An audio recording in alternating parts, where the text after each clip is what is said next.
یو ورور پوښتنه کړې وه چې آیا خاوند و خپلې زنانې ته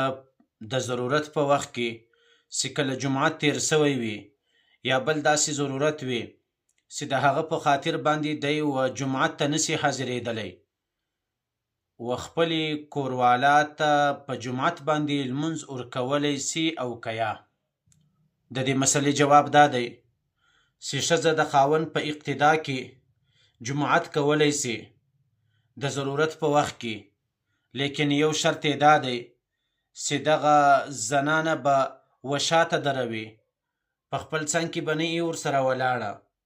عام قانون خو دا رقم ته دی چې کله دوه کسان وي، دواړه نارینه وي، هغسې لمونځ په جمعت باندې کوي، بیا هغه یو کس په څنګ کې ورسره ودروي، صرف یې پښې د امام تر ده مخ ته وي. لیکن کم کس چې و خپلې زنانې ته د ضرورت په وخت کې جمعت ورکوي، په هغه صورت کې شرط دا دی چې زنانه به وشاته دروي، نو خپلې زنانې ته په جمعت باندې لمونځ ورکول د